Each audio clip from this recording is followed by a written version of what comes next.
Hey, welcome back to another episode of Between Sermons. So glad you could be with us today as we are jumping into a conversation about one of my favorite things, missions. In order to have this conversation, and as always, you didn't have to have listened to our sermon on Sunday to get anything out of this podcast, but it couldn't hurt. So there's a link in the show notes for the Sunday conversation that we're going to be continuing today, turning that monologue from Sunday into some dialogue. And I get to talk to the guy that did the actual preaching on Sunday, but more importantly than that, I get to talk to my dad. How's it going, Dad? Doing good. Welcome back to Between Sermons. Thank you. Yeah, we were kind of talking a little bit beforehand that people probably don't know, but Between Sermons actually exists because of you. Yeah. It was actually a blog that you did for, how many years did you do the blog? Like 20? Probably 10 or 15 anyway. At least, right? Yeah. Yeah, and then kind of morphed over COVID into a little bit of a video teaching that was kind of like not quite weekly. Mm-hmm. And then we kind of hijacked that from you and turned it into a podcast. So your legacy lives on. I love it. But so we're talking about missions, starting a series that we do every year at our church to talk about missions because it is so important to us as an organization, but really beyond that, just as Christians. Right. And so the kind of the big question that I've got to ask, though, and this may be news to a lot of people, but you were born and raised in Jonesboro, Arkansas. You are the son of a truck driver that I don't think ever left the country. No, never left the country. I only had an 8th grade education. 8th grade education, never left the country. And yet, like, if you talk to our staff, if you cut open Pastor Jerry, he's going to bleed missions. How does that happen? How do you go from Jonesboro, Arkansas to a guy that bleeds missions? The short answer to that is the denomination in which I was raised. Okay. And this is going to surprise CLCers because I so often, when I'm mentioning my background, it's really in a kind of a negative way. Yeah. You know, I'm not too proud about it. But there are some things about that denomination that I'm very thankful that I had that background, and probably the biggest one of all of them would be their missions push. And I don't know that it extended to all local churches. A local church usually is a reflection of its senior pastor, and so I know that there were pastors that never talked about missions, but at least in my particular instance, just staying aware of what the denomination was doing for missions, and then being exposed to men and women of God. That really is my heritage. Yeah. And, it's interesting that you say it that way because that's kind of where I come from too. Like for me, it's the fact that you would bring in people like K.L. Dixon and David. I'm blanking on names. This is awful. Tell me something about him, and I can probably tell you the name. David Shibley. Oh, got it. I found it. It was in there. It was back there somewhere. But Dr. David Shibley and bringing in like Tudor Bismarck, bringing in people from other countries, but then also bringing in missionaries and people who had a heart for missions. Like I grew up hearing stories and hearing you talk about your time in the Philippines and just all of the things that God did. Because I think in some ways you'd rather be a missionary than a pastor. No doubt. What was your first introduction to like a mission trip? Where'd you go first? I think the very first trip was the one to South Korea. Okay. Mom and I had been married for just over a year, I think. And again, the denomination was taking a trip. The youth ministry of the denomination was taking a trip to Seoul, South Korea, and they needed some chaperones, basically, for that. And so even though we were actually younger than some of the people that we were chaperoning, I think there were 3 couples that were chosen, and Chris and I was one of those couples. And the only reason that we were interested in Seoul, Korea is because by that time we already had this inkling that the Philippines could be the place that God was calling us, and yet we didn't know that the denomination would take a trip to the Philippines a year later, or we would have waited for it. Yeah. But when they announced this one, I thought, it's Asia, it's close, so maybe we can figure out what God is doing with us by going to Seoul, South Korea. And it didn't happen. We went, we enjoyed the trip, but we never had any inkling that, this is the place for us. But a year or two later, we did. So that's what led to it.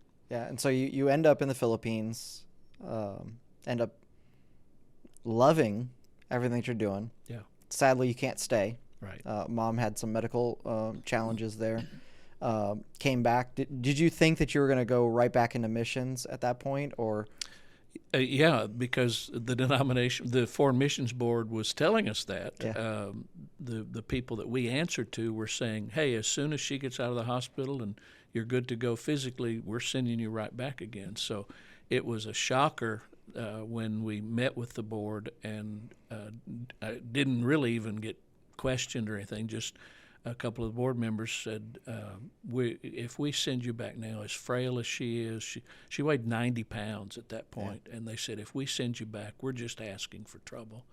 And so stay here in the States, pastor a little church somewhere, and then when she's fully regained her health, reapply. But I was stubborn over the fact that I've already completed all of that. It was a long process to get an appointment and to raise the funds and all. And I thought, if I have to do all that again, that's just a killer, And so kind of gave up on the dream, so to speak. Yeah. I tried to persuade them to let us go back, and the board wasn't buying it, and so that was kind of the end of our dream. Man. And it was painful, and we were depressed, and was not the future we had envisioned. Yeah, I can't even imagine. When you feel, especially when it's a God dream, right? Like it's like, but God, this is what you've put in me to do. This isn't, I had a dream of becoming a professional football player. No, this is God-given dream that you feel like this is where you're supposed to be, and to have that the rug pulled out from under you. I can't imagine how painful that next window of life was. Yeah, because we, right or wrong, all I remember is our feelings. When we were in the Philippines, we felt like we are helping to impact an entire nation, because we were training future ministers, had a Bible college and all of that. And when we finally landed in Dexter, Missouri, it's like there's churches on every corner, literally, and there was even two churches of our denomination in Dexter, and so it's like we're no not stoplights, but two churches in your denomination. We're not needed at all. We went from feeling like we're impacting a nation to feeling like, what are we even doing? And so it was sad. Well, a couple of cool things from that though is, 30 years from now, somebody's going to probably sit across the table from me saying, how does a kid born in Dexter, Missouri end up bleeding missions? And I'll be able to tell them it's because of my father and the way you've led this church. And I love that, you have no apology of the fact that you're a missionary stuck in a pastor's body.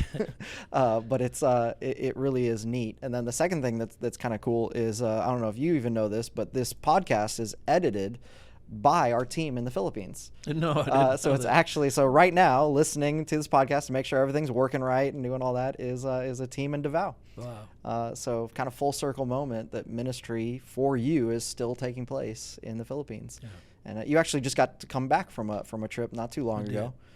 We've got more planned for the future. Yep, we go there at least once a year, and probably twice a year now that I'm a little freer. So love it. Yeah.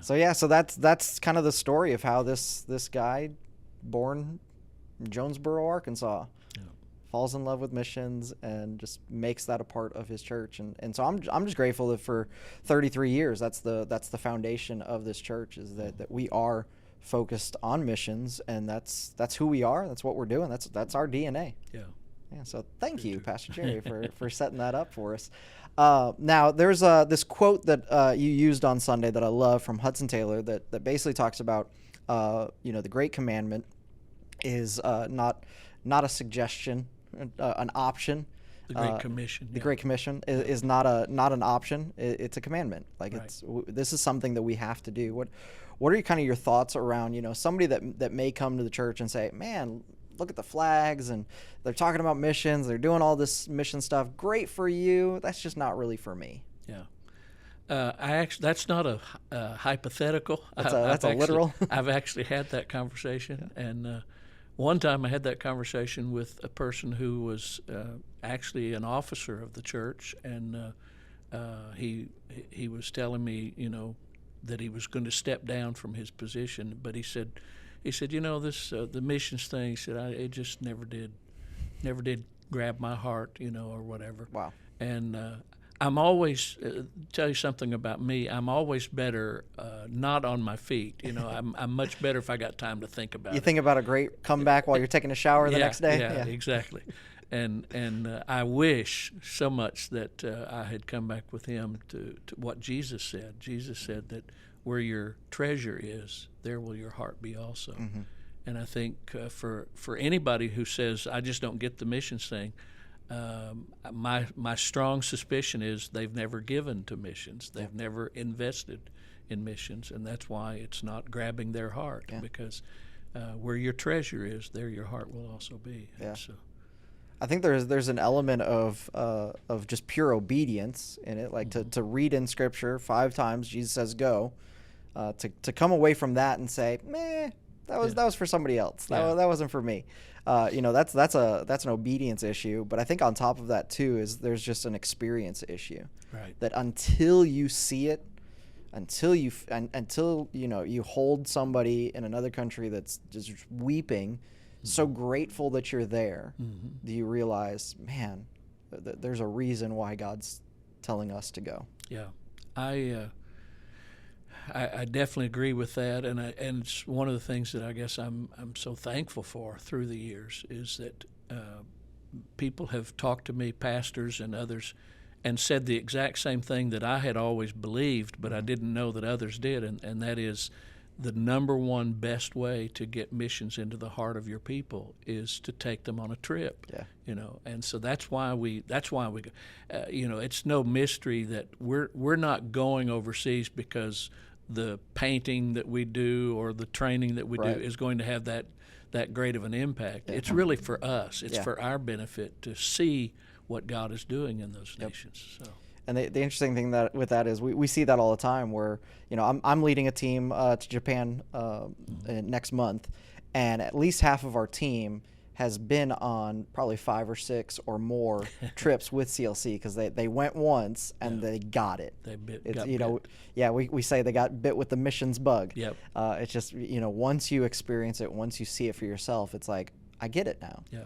I get it. Like, we can talk about poverty, but when you're ministering to somebody that lives in a dump, and I don't mean figuratively like it's a lousy place to live. I mean literally it is the garbage dump of the city, and they live there because that's where they can find food and they can find scrap and they can make some money, and they're raising their family in a little hut. When you see that personally, I can tell you about it. I can show you pictures of it. We can play a video of it. But until you're there and you're holding hands with somebody, you're praying for somebody, you're looking them face to face, eye to eye. You can't capture the smells. Well, that for sure, right? But there's something, you said, and I don't even remember who gets credit for this, so we're just going to make it a Jerry McQuayism. You can go, you can send, or you can disobey. Yeah. It wasn't original with me, but I sure you can like take credit. But yeah, so I think that really is the question: are you going to go? Are you going to send? Or are you going to disobey? Yeah. And that's the reality that I think a lot of Christians need to wrestle with. Mm-hmm. If I'm not going and I'm not sending, then I am by default disobeying. It's true. And so how do you motivate that person to say, do something? Yeah. Well, the best way, again, is to take them on a trip. But but for most, let's face it, for most North American Christians, they're not going to go as a missionary, and don't feel called and shouldn't go as a missionary, but they can help send. And that's why it all fits that what God has done in blessing the United States is we are being blessed so that we can be a blessing, and that's the best way that we can serve. Is not just by going on a trip. The purpose of going on the trip is to give them the heart, so that they will continue to support missions or extend their support of missions. I love it. And with that, back to the whole getting the heart for it. I'm grateful. You sent me on my first mission trip when I was 12 years old. I got the bug. It became real. It wasn't just my parents' thing anymore. I'm taking my 13-year-old son on his first missions trip next month, and there's this beautiful moment that's happening as more and more people are getting it. So what do you say to somebody? And this is probably another not a metaphorical question, but a literal question you've been asked. Why do we send so much money and send people overseas when we've got needs right here in Chicagoland? The needs that we have here don't compare to the needs there. That's the easiest answer. We look at poverty here, and it doesn't even compare to what's there. But more than that, I think I said this in the message yesterday. It's people here in America who are lost in spite of the fact that there's all these opportunities for them to hear the gospel and get saved. Whereas in the places that we work at CLC, especially, we focus almost exclusively on the 1040 window. And because of that, the people that we're reaching, if we don't send a missionary or if we don't go, they don't have an opportunity. 9 out of 10 people in the 1040 window don't even know a Christian. They've never. I was trying met to remember a that missionary. stat. That's 90%. 90%. We'll never even have a conversation with a Christian because they don't know any. Exactly. And part of the criteria to be considered an unreached people group is that you don't have the resources to reach people yourself. And only 2% or less of your population is Christian. So they'll never be reached unless somebody from North America or other places would give. And that's something I didn't know until more recent years, is we're not the only ones giving to missions. Some of the Asian nations now, like Singapore, are prospering like Americans, and they're taking that on as this is their role now, and they're giving to missions. So it's an interesting thought to wonder, what is the Christian world going to look like in 50 years? In 50 years, are we going to have more missionaries coming to the U.S. to try and evangelize us? It's already happening. Than we send out. It's already happening. No, it's pretty wild. But my response, because I get that question too. Sure. And my response is basically the two things you said. One is it's about access, and it's about poverty. When we talk about access, we are bringing something that is not accessible to a place that needs it. Right. So we're bringing the gospel to people that they don't walk by 5 churches on their way to work. Mm-hmm. They don't have coworkers who are putting Facebook posts about scriptures and leaving a Bible on their desk. Like there is no access to the gospel, or very limited access to the gospel. And then it's poverty. I mean, my heart breaks for anybody that's hurting. In poverty, and driving down Harlem here in Tinley, and somebody that's homeless or somebody that's asking for help, my heart goes out to them. Often I'll do more than just heart. There's action that'll follow. But even them, like that person on the street corner, their life, like the blessings that they have, the access to food and clean water and shelter. I mean, the number of organizations we work with here in the States that are trying to meet the needs of the impoverished, what we're doing with the Hope Center and all of that.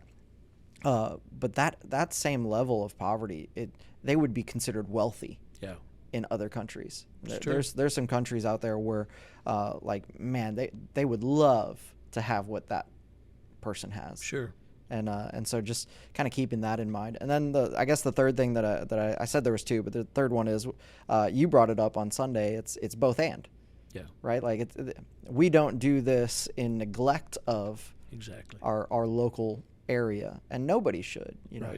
You shouldn't ignore your own children in order to help somebody else's kids. Right. And so that's kind of our policy here. And so we get to talk a lot about local outreach and stuff. Next week, Pastor Moy is going to be sharing about what's happening at the Hope Center, and we'll be able to have a further conversation about local stuff. But yeah, it's just it's a different perspective. Totally different. Yeah. So I guess you brought up something a second ago. You mentioned the 1040 window. For somebody that didn't hear the sermon or may not have any clue what that is, what is the 1040 window? Why is it so important to us as Christians? Yeah, it's the term was coined by Louis Bush, who is a missiologist, I guess you would say, and he had just put it together in seeing the stats that were involved. It's a band or a window from 10 degrees north to 40 degrees north above the equator, and then it goes completely across from West Africa. Senegal, where we're working, would be the westernmost point, and it goes to Eastern Asia. I don't know what's the... I think it actually ends right around Japan, so it's kind of interesting because we've got a Japan trip next month. We're working with Senegal on this multi-year project, and so... Man, we're kind of covering the 1040 window right there. You got from west to east. Yeah, and so it's the group that are the people who live in that window, so to speak, are just they're almost all unreached people groups. They're not hearing the gospel. They don't have an opportunity. Many of them don't have a Bible in their own language, and so that's where we focus. A number of years ago at CLC, we just made up our minds. And part of that was because I had noticed that a lot of missionaries were going to the easy places that were already evangelized. It'd be like going here in America, and they weren't really reaching unreached people groups. And so I didn't use this verse yesterday, probably should have, but Matthew 24:14, Jesus said that the gospel will be preached in all the world for a witness to all nations, and then the end will come.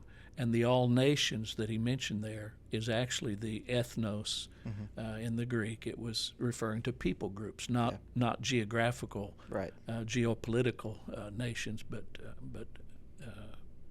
people groups that are not reached. And so once the church does its job and we've reached those unreached people groups, then Jesus is coming back. So I think our disobedience sometimes is hindering us from going to heaven. Man, that'll preach right there. Your disobedience is causing delay. Yeah. I think that goes beyond just missions talk. That's pretty much everything in life. Yeah. But so that 1040 window becomes pivotal. Right. So, and it's not to say, just kind of like the both and, it's not to say that, a church that's doing missions outside of there, we've got some trips and some partners that we work with that are outside of that 1040 window because they're doing good. It's needed. But it's one of those where it's like, it's a drop in the ocean over here, or you can make a real difference, a real impact in that 1040 window. And so, I think that just becomes super pivotal to the future of Christianity. Is reaching the unreached, and they just so happen to fall within that geographic location, by and large.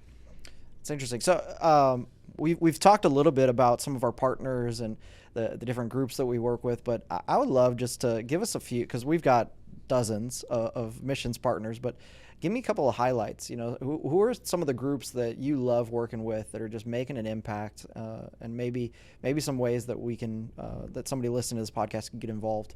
Yeah, I think at the top of the list would have to be One Hope. Yeah, love One Hope. And I was not even acquainted with them.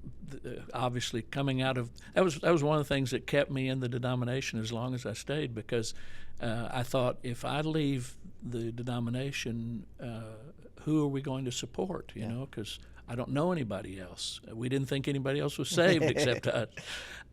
But I noticed over the years, we have a friendship and a connection with the group called ARC, Association of Related Churches.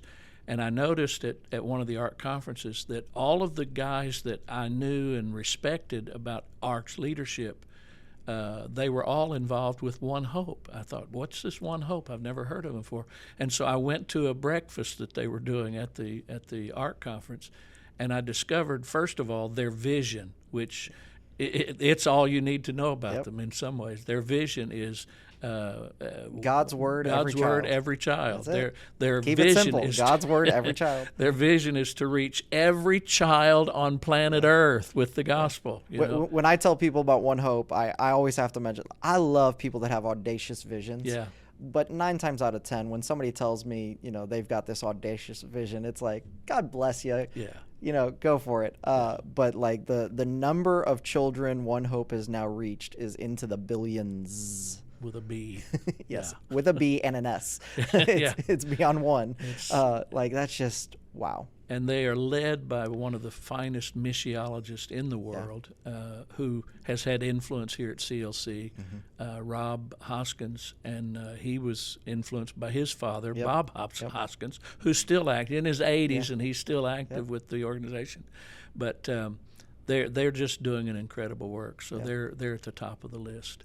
After that, I would probably lean towards. I'm not even going to name the group because they're in a part of the world where people are being murdered and martyred. But their focus is on reaching that area of the 1040 window, and they are doing it. That's the incredible thing. They're reaching people in the 1040 window. And up until just recently, they were the fastest growing church in the world. Now they've been surpassed by another church, another group that same organization is working with, and we get to partner with them. It's been one of the greatest privileges Chris and I've had was being able to go to a country that is safe, but there are refugees and there are other people who've immigrated to that country, and we've been able to teach and preach and minister to them. So it's a real excitement. It's sad that we can't give more detail, because I know that people are like, man, I want to know what that is. But it's the reality of the world we live in, and this is part of the thing that I think American Christians need to understand is like the freedoms that we have. Like there are places in the country where literally we have missions partners that every time I get an update from them, there's a disclaimer at the top of the email that says, please do not share this content. Please do not post this on social. Please do not use any of these pictures in a live stream. It like every communication has this disclaimer because lives are on the line. It's very true. It's crazy. It is.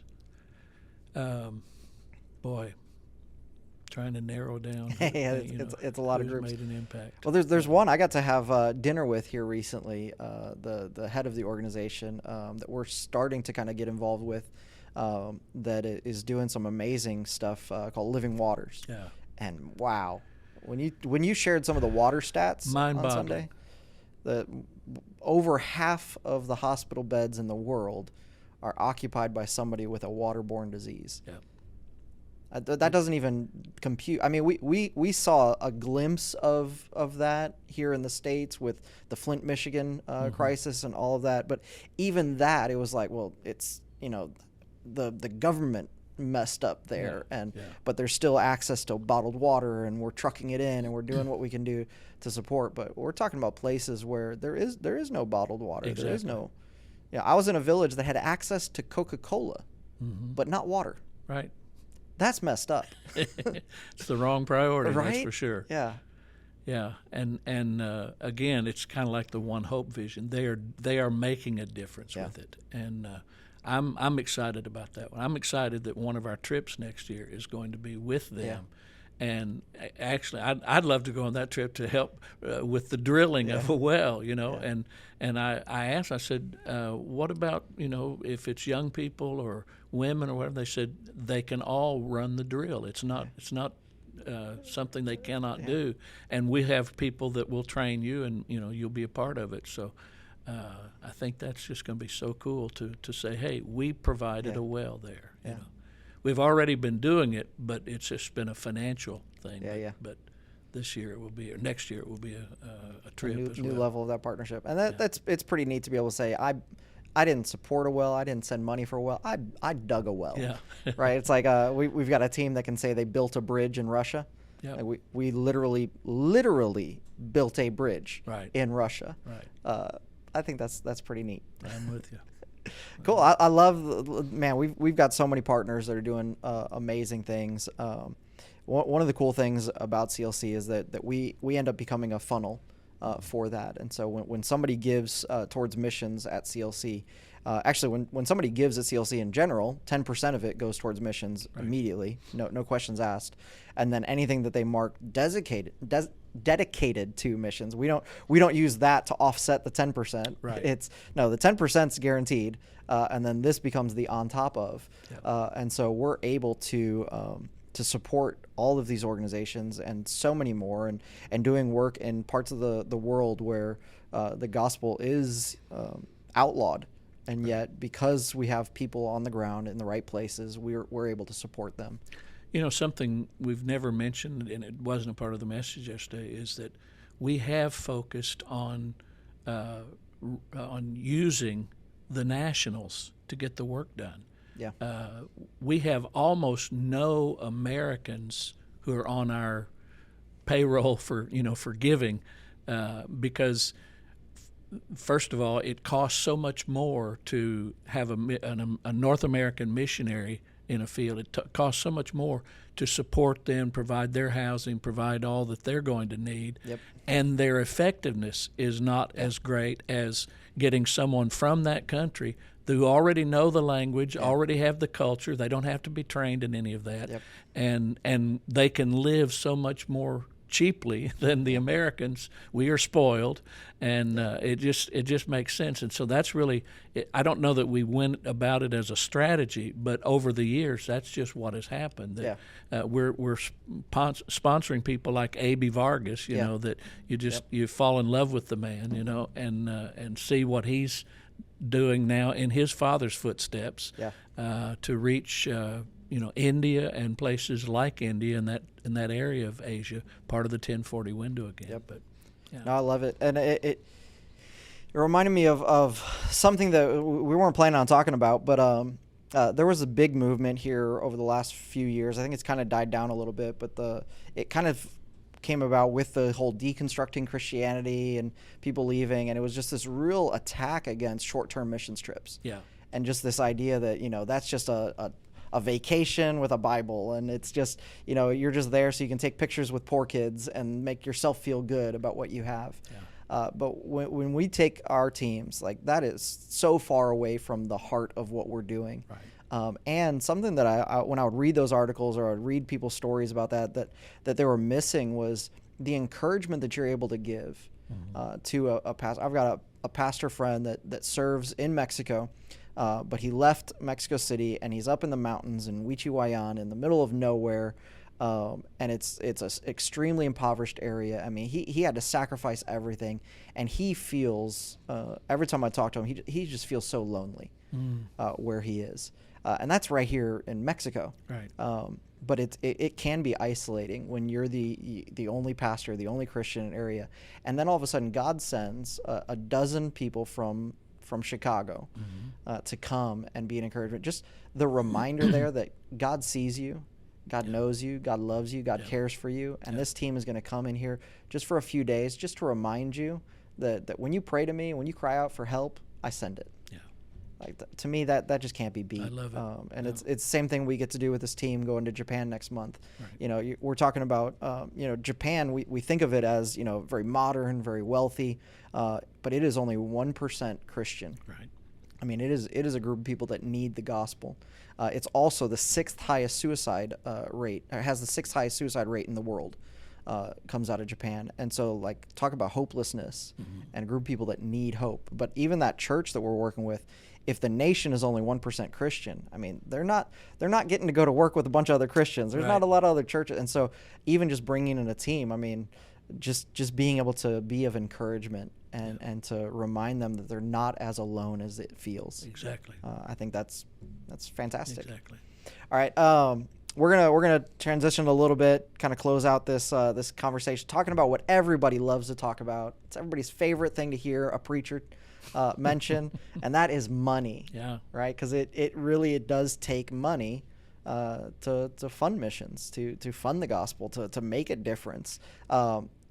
Sadly, we're not good at that. And I say that as a we, not a CLC, but as a collective Christianity, because the stats show that for every $100,000 that Christians make, they send $1 to reach the unreached, which the percentage of that, it's actually the same amount of money that we spend on Halloween costumes for our pets. Yeah. You didn't make that up. I That's read the actual stat. That's the actual stat. I read the stat, and it first it made me laugh, and then it made me mad. Yeah. That we could focus on Halloween costumes for our pets at the same priority level as reaching unreached people with the gospel. Yeah. That just it breaks my heart. There's this quote that I love from I think it was William Borden.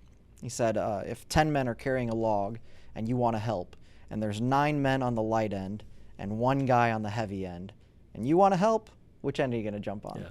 Yeah. And so for us, we want to put our finances, we want to put our money towards that heavy end that nobody else is lifting. Absolutely. We want to do better than $1.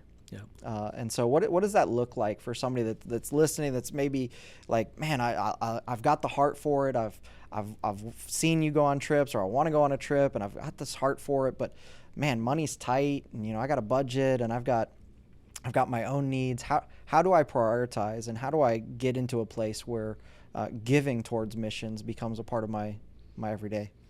I think starting where you are is probably the best advice that I could give. Instead of saying, I can't give $100 a month. I don't have $100 a month left over when I've paid my bills. Well, what can you afford? Yeah.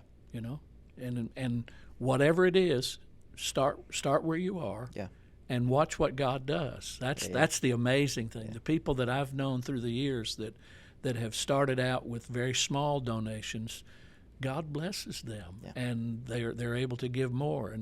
And now that they're giving hundreds of dollars because the Lord blessed them for what they were doing. I'm convinced of it. Yeah. Yeah, I think for my own life, I'm in a place where I'm giving more towards missions now than I ever have. But that's just because there's more to work with. Mm-hmm. There were some times in my life where I was getting food from the food pantry in order to make it. But even in those moments, there was things that I could do. There was money that I could send towards missions. And sometimes, and this is the thing that we kind of avoid, we don't like it as Americans. I'm going to talk about it more in a couple of weeks, but we just like to be comfortable. Yeah. And it sounds like sacrifice to say, I'm not going to get Starbucks this week, and I'm going to send that $8.50 to a missionary instead. That seems like it's going to cost you something. Yeah. And the reality is, it will. Yeah. It's going to cost. You can go, you can send, or you can be disobedient. The going and the sending, it's sacrifice. Yeah. It takes something from you. The only way you can get away with not having a sacrifice is if you're disobedient. It's very true. And so I just want to encourage anybody listening that, man, do something. Even if it is just the $1. Something is better than nothing. Start somewhere. And I love you started off by talking about that verse says, where your treasure is, there your heart will be also. I love this. You did this teaching maybe 10 years ago now, maybe not even that long ago, that you had always read it backwards. And a lot of us do. That where your heart is, there your treasure will be. Yeah. But that's not how it's written. No. It's where you send your money, your heart's going to follow. 'Cause, I mean, we all know that's true. Sure. You spend a lot of money on a car, man. You love that car, and if something scratches that car, you're upset, Yep. right? Because your money is in it, and so your heart has followed your money. And so, I just challenge people: sacrifice something. We're looking at right now making another sacrifice in our lives. We have too many streaming options. Because we got a streaming thing for my son because he loves anime. We've got a different streaming thing for my other son because he wants to watch soccer. But it's in Europe that he wants to watch soccer, and so they don't play those games on U.S. television unless you pay extra. Yeah. We've got my wife loves telenovelas, so we got a subscription just for telenovelas, and then Kelsey wants all the cartoons, so we got a subscription just for her. And I'm looking at all this, and it's like, guys, at some point somebody's got to sacrifice something, and I think it's probably going to end up being me. Yeah. Yeah, it's just. But how many other Americans do the same thing? We cut cable to save money.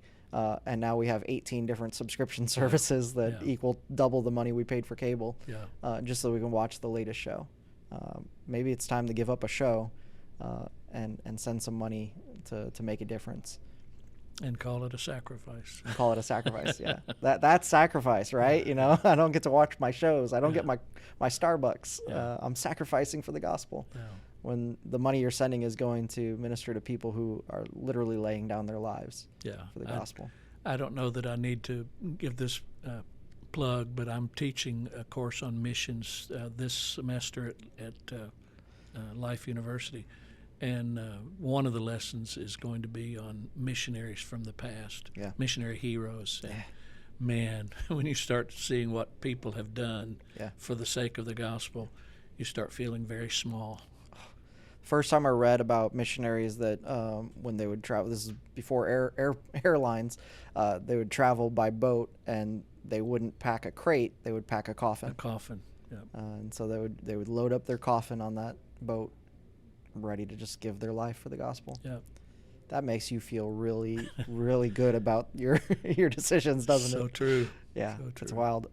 You finished off with a quote. Won't butcher it now, but it ended with this phrase of being an uncommon Christian. Mm-hmm. And I think that's the heart of CLC. That we would be uncommon Christians. You know, actually our tagline for the church is that we would change the way you think about church. But you know, it very well could be we're developing uncommon Christians. That when the rest of Christianity is giving $1 for every 100,000, we're doing something different. Yeah.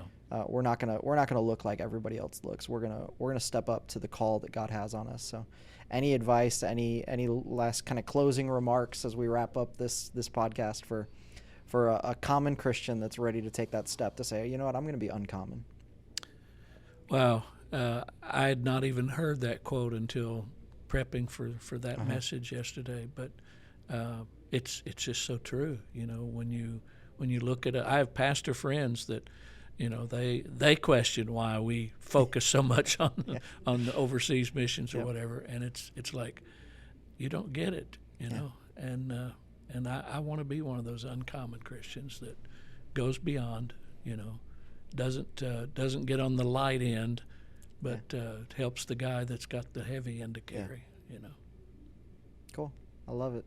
Well, that's the legacy that you built for CLC, and that's the legacy that we're hoping to continue as we move forward. But wherever you are, wherever you're listening to this podcast from, would love for you to be an uncommon Christian and just take this call to missions seriously.